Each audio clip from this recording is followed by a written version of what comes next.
Hello friend, good morning, જય શ્રી કૃષ્ણ, મહાદેવ હર, જય દ્વારકાધીશ. કેમ છો બધા?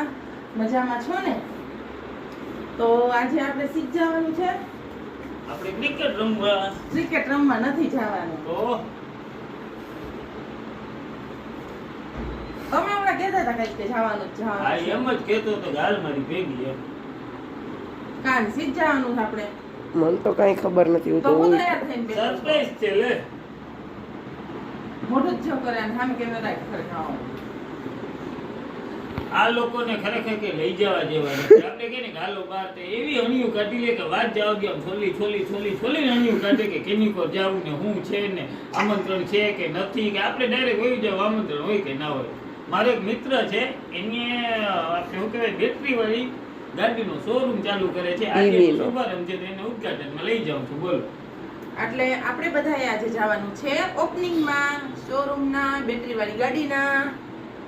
તો ચાલો આપણે આગળ વધીએ. ખાલી આપણે ઓપનિંગમાં બોલાવ્યા છે તો સારું કહેવાય કે જૂનાગઢમાં એવા પરિચય થઈ ગયા અને હવે ફ્રેન્ડ સર્કલ એવું થઈ ગયું કે આપણને બોલાવે છે. તો આપણે આજે ચોક્કસ જાશું, તો ત્યાં જઈને મુલાકાત કરીએ. તો અમે આવી ગયા છીએ. અમે કહેતા હતા ને કે ઓપનિંગમાં જવાનું છે, તો ત્યાંથી આવી ગયા છીએ ને ઘડિયાળમાં આવી ગયા છે 7:15. એટલે હવે રસોઈ ને રસોડામાં આગળ વધીએ. અને ત્યાંનો બ્લોગ એટલે નહોતો બનાવ્યો કેમ કે આપણે હર વખતે બાઇકના અને બધા મૂકતા જોઈએ છીએ ક્યાંક જોવા જઈએ તો, એટલે પછી એનો બ્લોગ ન બનાવ્યો. કંઈક કંપની છે સરસ બાઇકની ને મસ્ત મજાના ઇલેક્ટ્રિક બાઇક હતા, તો પછી બહુ ઝાઝા થઈ જતા હતા બાઇકના બ્લોગ, કારણ કે આપણે આગળ મૂકેલા જ છે. પછી ક્યારેક જાશું તો પાછો ઉતાર લઈશ, પણ આ તો ઓપનિંગ હતું એટલે ત્યાં સારી એવી ટ્રાફિક ને બધું હોય એટલે બ્લોગ નથી બનાવી શકી. તો હવે આગળ બ્લોગમાં જોજો, કારણ કે એ વિડીયો તો નહીં આવે હવે, પણ આપણે બીજી એક્ટિવિટી બતાવશું.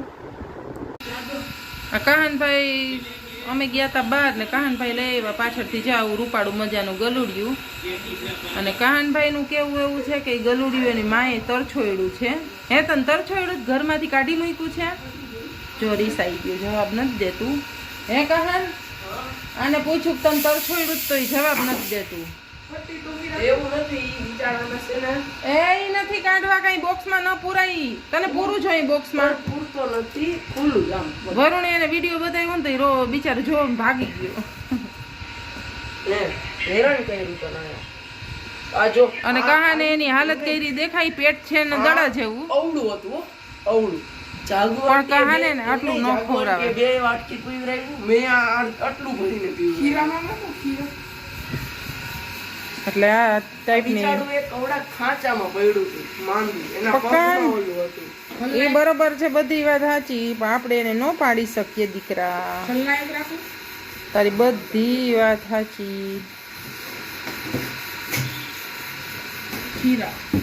અને એનું ઓલું દહીં મેં દીધું હતું ને પ્લાસ્ટિકના વાટકામાં, એ એના માટે યુઝ કહાની નહીં આવે એમાં. બોક્સ જોઈને જ આગું પાછું થાજો તો જતો કહાન બોક્સ જોઈને જ બીએ છે એ. શું આના નામ રાખ્યા કાંઈ? પ્લુટો. હવે આમાં પ્લુટો જ છે આવા દેશી ને. એમ ન કર.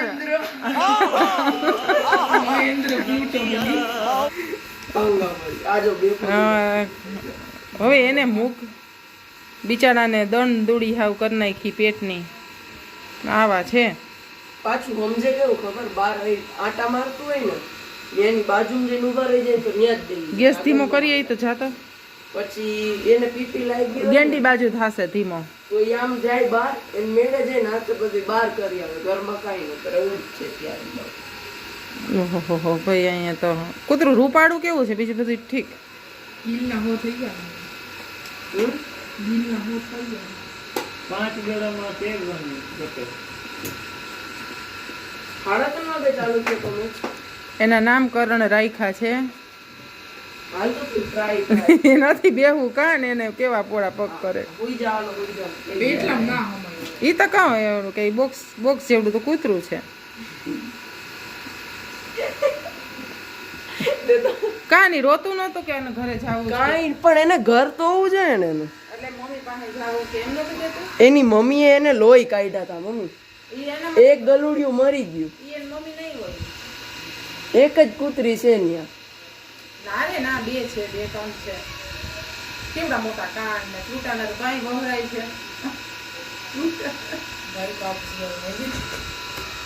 એ ફ્રૂટો દાંતું લાંબુ લઈને હું આવ્યું છો? એને મેં બેલ્ટ પહેરાયો હતો, કેવો મસ્ત હતો. ઊંડો આ ગળા ચૂકવો આવતો તો કાંઈ ના આવે એમાં. એમ નીકળવું જ કહાણીમાંથી નથી ગમતું. I don't like it. વાહ ઊંધો તો નાઈકમાં ઓલો સારું હાલો તો અહીં તો ફ્રૂટો આવી પડ્યા છે. અમે તો આવ્યા ત્યાં જે અમારે કહાનભાઈ બિચારા ગયા હતા, બધા ફ્રેન્ડ સર્કલ ભેગું થઈ ને એક્ઝામ આવે ને તે બધા ભેગા થઈને વાંચતા લખતા હોય. એમાં આ ભાઈ અમારા ગયા હતા રાતના, જો આ પડીને આવ્યા છે. સાયકલ ઉપરથી પેન્ડલ છટકીને તૂટી ગયું. એમાં આ બનાવ બની ગયો. દેખાય તમને આ લીલા કલરનું ચાંભું? એને ગોઠણ સોજી ગયો. હવે અત્યારે તો ટેમ્પરરી ડ્રેસિંગ ડૉક્ટરે કરી દીધું છે. અમે એને 11 વાગે 11:15 દવાખાને લઈને ગયા હતા તો ડ્રેસિંગ કરી દીધું છે ને હવે સવારે એનો એક્સરે લેવાનો છે. અમારે તો જો કેવી માઠી કોંજાણે બેઠી છે કે આને અંગૂઠો માંડ મટ્યો તો કા? અંગૂઠો માંડ હજી થોડો ખોજો છે એમ. હજી આજ જ કહેતા હતા ઈ માંડ હજી લેવલ કરી લીધું. ત્યાં આ ભાઈને પગનું હાવ કેવી માઠી બેઠી છે છતાં. એટલે આ તો છે ને એ છોલાયેલું હતું, પછી એની ઉપર આયોડીન ક્રીમ લગાડી. જો દેખાય ને, જો હા. જો કહાનભાઈને એક્ઝામ નજીક છે, તમે બધાય પ્રાર્થના કરજો કે અમારા કહાનભાઈ વહેલા રિકવર થાય ને વહેલા એક્ઝામ દેવા જેવા થાય. હું છે કહાન? શું છે જમવામાં? આવા થોડા હોય પીઝા આવે? દેશી પીઝા છે, ભાખરીના. તો તમે જોવ દેશી આ પગમાં શું થયું તો કે લાગી શું લાગી ગયું? જોવ જ ને આ ભાઈ કહાનને એવી ઉપાધિ થઈ પડી છે. ટેન્શનમાં છીએ અમે બધા કે 12 તારીખથી એક્ઝામ ચાલુ થઈ છે. હા, કહાનને તો શું ટેન્શન હોય? હા જો પીઝા જ ખાય ને બસ. હવે ખાવા પીવાની મોજ આવી ગઈ. આ બેડ રેસ્ટ આવ્યું અમને હેરાન કરતી હતા તો કે જાણી જોઈને તો કંઈ પડે નહીં, પણ હવે બિચારાને પેન્ડલ તૂટ્યું એ શું કરે? અને આ ભાઈ ખબર કાઢવા શું નામ છે? રામમિત. ઠીક. હા. અને અહીંયા મારો પીઝા બને છે જોવા. એમાં ટોપિંગ આ ટોપિંગમાં બીજું કંઈ તો હોય નહીં. સોસ ને શેઝવાન સોસ ને ઉપર ચીઝ ને ભાખરીના પીઝા, પ્યોર ભાખરી ઘઉંના લોટની. એ તો ભાખરી તો ઘઉંના લોટની જ હોય. કાંઈ નહીં, ભાખરી એમ કોલી આવે બજારમાં, ખબર પીઝા માટે સ્પેશિયલ ભાખરી ન આવે? એ તો પીઝા બન હોય. હા, એને ભાખરી જ કહેવાય ને એમ કહું, પીઝાની ભાખરી એમ. તો પીઝાનો ટોપિંગ હવે થઈ ગયો છે. હાલો હમણાં તો બની જાય એટલે તમને દઈ દઉં. દઈ દો. ને આ કહાનભાઈનું હવે કેમ કરશું? કા કંઈક વિચારીએ. ઉપાધિના પાર નથી અત્યારે. કહું ને કે એક્ઝામ છે એક બાજુથી. આજે હું એટલી હાચે માનસિક રીતે થાકી ને એના હિસાબે કે આ જ આવી રીતના પેક કરવાનો. હા, પછી થઈ જાય એટલે આપણે આ ઓરેગાનો ને એમાં ચીલી ફ્લેક્સ ને ઓરેગાનો ને નાખશું ને. એટલી બહુ માર પડશે ઓરે. ગરમી એવી ને ટેન્શન એવું છે. શું કરવું? થઈ જશે હરખું. બીજું હું એવા થાકી ગયા કે વાત જવા દે. એક તો એક્ઝામ ટાઈમ 12 તારીખે એક્ઝામ ચાલુ થાય ને આ ભાઈને આજે કંઈ વાંધો નહીં. હાલો હવે આપણે જમવા બેસી જઈએ. હા મસ્તી છે.